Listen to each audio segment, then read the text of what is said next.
اٹھا کر کے دیکھیے مسلم شریف، اللہ اکبر، مسلم شریف کے اندر یہ بات موجود ہے کہ اللہ کے حبیب صلی اللہ علیہ وسلم عورتوں سے بیعت لے رہے ہیں، آقا کریم عورتوں سے بیعت لے رہے ہیں، اور بیعت کے اندر جو باتیں حضور ان سے بیعت لے رہے ہیں جن باتوں پر، ان میں ایک چیز یہ ہے کہ تم لوگوں نے میت پر نوحہ نہیں کرنا، کیونکہ اللہ کو غموں میں سب سے زیادہ جو آواز بری ہے وہ نوحے کی آواز ہے، یعنی میت پر لوگ چیخ کر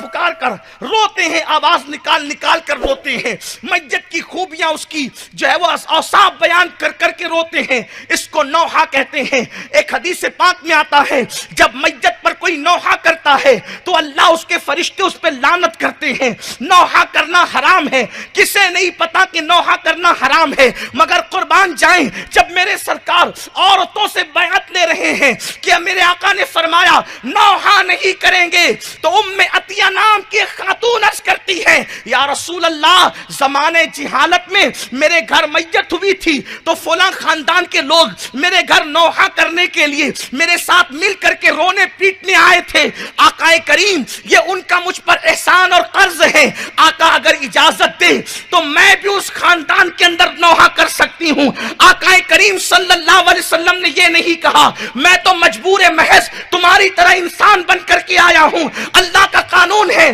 میں یہ کیسے اجازت دے سکتا ہوں کہ نوحہ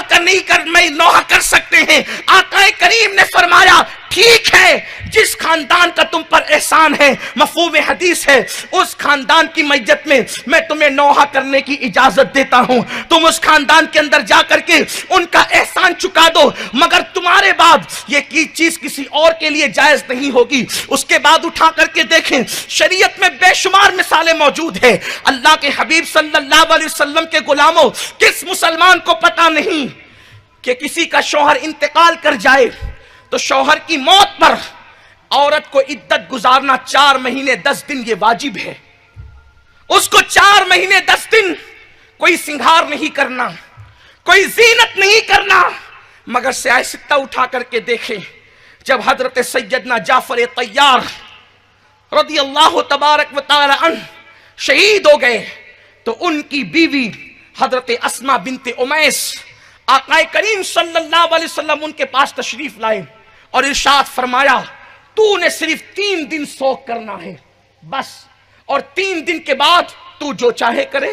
یعنی 4 مہینے 10 دن کی وہ عدت کی مدت اللہ کے رسول صلی اللہ علیہ وسلم نے 3 دن کے اندر سمیٹ دی۔ آقا کریم صلی اللہ علیہ وسلم نے اس کو 3 دن کر دیا۔ کہاں ہیں وہ لوگ جو کہتے ہیں کہ اللہ کے حبیب کو بھی اختیار نہیں؟ حضور قانون بنانے والے ہیں، ان کے بارے میں یہ بات کہی جاتی ہے۔ دراصل یہ دل کا روگ ہے، یہ دل کی بیماری ہے،